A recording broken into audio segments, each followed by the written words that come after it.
Hi, I'm going to teach you how the word beliefs has the word lie in it, and that most of the thoughts in your mind are fake.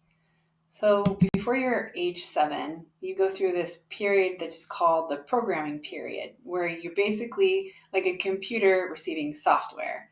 And this is where you make up what your beliefs are on attachment, strongly shape your self worth, your safety, and in relationships, where your dynamics are, and there's certain brain waves that are associated with this. Like, our brain is more receptive and open to learning at certain phases of our life. And when you're young, this is where they teach you, like, this is where kids learn a new language, and it's a great time for programming them. And these are considered two states of the brain waves, which just happen to be delta and theta. If you want to know more about that, I do have a chart, which is basically, Delta is hard to reach by yourself. You can go there during sleep, but when you're conscious, it's very hard to reach. It's extremely like low movement, but a very healthy and peaceful state to be in, very suggestible. And you can reach that if you are a very good meditator also. Theta, you can go to a few times a day. It's best in the morning hours when you first wake up. Around 3 o'clock in the morning is a strong time for theta. It's a very suggestible place, and right before you go to bed too. So it's like that lucid time. And alpha, this is a certain frequency in your brain where you're relaxed and focused. And there's hormones associated with all of this. It's measurable. There's beta waves, which is an active mind, focused mind, and you're doing thinking and problem solving. And then there's high beta, where you can be very active. And then beyond that, which is like a hertz frequency 30 to 100, but usually landed around 40, is your gamma. And so this would be like before you have a dopamine spike. You're about to look at your cell phone and you're like hyper emotional. The reason why this matters is because our brains are different than they used to be, but it affects your beliefs. I'll tell you about it. So imagine that you don't know that a lot of your behaviors have this going on, and you are running around completely unconscious of them, and you only have a percentage to work with.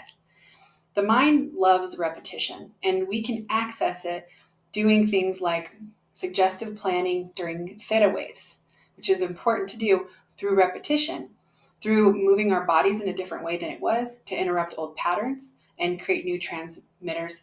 And there's also neuroplasticity. So we can work around what's going on with our subconscious behaviors. But for the most part, we don't know we're doing what we're doing. Thoughts are recycled. The interesting thing about the brain is that you get rewarded for repeated behavior. So if you're a predator and you go out and you kill your prey, there's not a good or bad that goes on in that animal's mind. If you're a little mouse and you scurry and you're frightened, then your hormones will reward you for the scurrying and being frightened. You're not good or bad in the world of your brain or your mind. It tried to create patterns so that you can survive, and that's as far as it went. So if you have 60,000 thoughts per day, think that most of those are recycled from when you're reliving your software from age 0 to 7. Most of them are negative and fear based, and there's not they're most of them are not real thoughts. When I had a rehab building, and we'd have clients, and their thoughts would really get a hold of them, because a thought feels the same whether it's real or not, and a belief feels the same whether it's real or not. It can take someone into a very, very dangerous place where they might want to cause a fight or hurt themselves. One thought is what creates a full-scale depression or an anxiety outburst. The depressions can go all the way into a coma.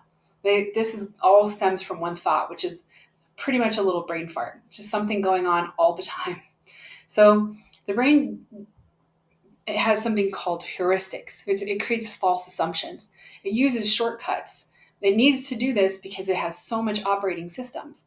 It's like when you think about your hands, they learned how to write, and they had to have a lot of micro movements again and again and again.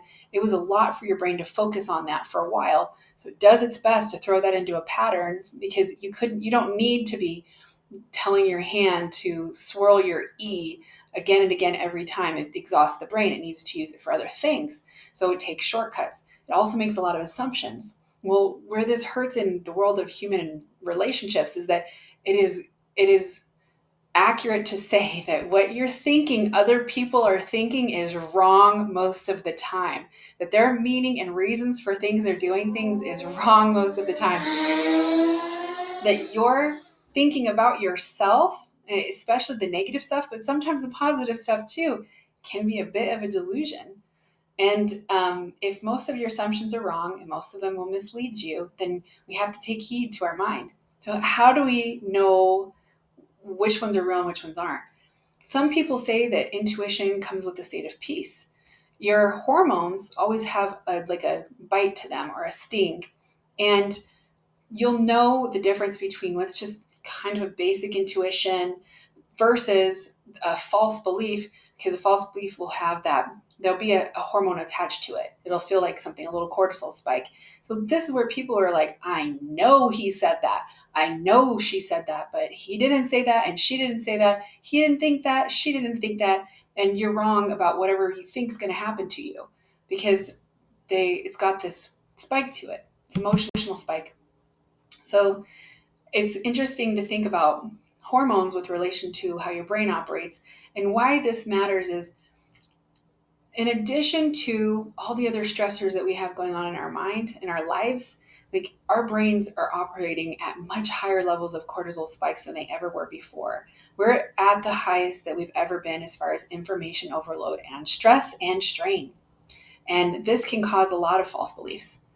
So when you're under pressure, on top of everything, you're like farting out all kinds of stuff in your mind that's not helpful. So how do we heal this? Because we now know that the word belief has a lie inside the middle of it, and that you can make a really bad decision based on the belief that doesn't exist, and it will feel the same as a belief that is real. So don't add any more toxic fuel to it. Remove toxic situations, remove toxic people. It doesn't matter how good you think happy thoughts unless you get rid of a situation you're in that's completely toxic. You'll just fill it back up with problems. Be in places where you can feel authenticity. Authenticity is one of the healthiest things you can do for your brain and heart. And if a surrounding isn't good for you, or if the people you're around, then you have to be with those who you can be yourself around, because inauthenticity and holding yourself back is really bad. That's why when you meet someone who is really unhappy in a marriage and they go through a divorce, some of them are really happy, or they came out of the closet and they're just going to be themselves now. They can be really lined up somehow. They've got a nice energy about them. Somebody who just like they decided what they want to do for their career path. They were holding back this authenticity, and then they let it out. Oh, it feels so good because all that inauthenticity was painful. Use clean words and have a clean body. Your body exhales or it dies. You have to get things out constantly. Don't add new unhealthy things. Journal, cry, whatever you have to do. Make sure you're getting things out of your body that don't need to be there. Talk out things. Go to therapists where you can assign meanings to old parts of your life, because your view of life is skewed and it changes constantly. Don't hobble around on a trauma wound. If you keep coming back to the same problem, or you're noticing repeated patterns, like you're dating the same guy, or you're in the same type of fight with a family member, then you might have a little trauma wound in there. It's not going to fix itself. Get some help with it. Ongoing defenses. Because we've got all this going on in our brain, because they can be so dangerous, because they can turn into depressions and anxieties, don't inflame the scared thoughts or the false realities. Don't use words that can make it worse than it is. Don't get into bigger misunderstandings. Like if you're like, my whole family's mad at me, that's a lot. You want to tailor it back. Go, you know what? Who's really mad at me? Because think about that little splinter, right? The splinter can be a tiny little thought or a belief, gets inflamed, becomes infected, and all of a sudden you're dead. This is real. It can happen. So now you are upset in your mind. You've got one little thought and you've decided that your family's mad at you. That's kind of big. All of them? Like, you probably have a big family. Are they all mad at you? No, they're not all mad at you. So let's make it small again. Let's get back to the splinter. Who's mad? Well, it's my aunt and her kid. Okay, your aunt and her kid, that's two people. All right. So 98% of your family is not mad at you. 2% is mad at you. Okay, so that's already smaller. We're taking the infection down. We're not going to use these big words anymore. And then, what did they do? Well, they said something about me behind my back, and it wasn't cool. Well, don't think that every encounter with them was them saying those things. That occurrence probably went on for like 2 seconds. And the amount of problems it caused you might have been very small, but you thinking it as being like painful, it causes like inflammation inside you. So you want to take whatever you can of that and make it smaller. Don't gossip or drama or make things bigger than they are. It's bad for you. Um, don't make assumptions. Be brave. Just go and ask people what meaning they attach to things. And also within yourself, like ask, why are you doing some of the things you're doing? Add in new. You have to replenish. So do the hard thing that has to be done, overcome hurdles, move the big rock. One of the most healthy things you can do for your mental health, people think it's just like taking it easy and resting and accepting yourself. That's not the case. Going out there and charging through something that you think is hard for you will give you congruence and self-respect, and it's the number one way you're going to feel better. So people can stay in a low level depression for their entire life, and all that would have cured it is them like plowing through a challenge and feeling really good about it. Not something lame, but something that's really authentic to them, a big deal. Maybe quitting a job that's not good for you, or a relationship that's not good for you, getting away from that, or taking on a project that you thought was too big for you, to go into college, something like this. That's the number one thing you can do. And if you dive into that unpleasant world, those tasks that you think are too hard, and you spend some time in that every single day, then your life's going to change. There's this part of your brain, it's called the anterior midcingulate cortex, and it gets bigger if you strengthen it. And it's something that I like practicing to do. It has to do with the willpower of the mind. And the more you practice something you don't want to do, the stronger it becomes. And this is a great energy boost for you. You can clear out some pretty strong, horrible thoughts. And like the most powerful thought, which is, I trust myself and believe in myself, is dominant, and it knocks out all the pain of 60,000 thoughts. Pow. Meditate.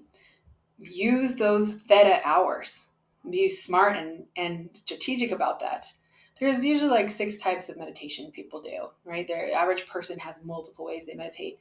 But in order to pre-program some of these old beliefs out, you gotta be aware of them, let them come up like the little splinters that they are, and like just sit through it.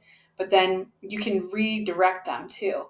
And if you wake up early in the morning, you can do 3 o'clock. You can do right when you're in like a trance state, when you're about to get up in the morning, at whatever time you get up, say 8 o'clock, say pretend it's 8 o'clock. And then in the evening before you go down, when you're starting to wind, your mind goes into these states, you're very suggestible. You want to use things like incantations. Incantations are a powerhouse. You be the captain of your ship. You say that, hey, that thought that you're thinking right now, the opposite is coming. Like the direction this pain of whatever situation I'm in makes it clear where my new target is. And I see myself going there. And you can, shout at the rooftops, be very clear about it, but be congruent, and then follow it up. Exercise, moving your body will help a lot. You can do things like go on a complaint-free diet. So this is all the ways that the word belief has lie inside it, and why you should be cautious about what thoughts are in your mind.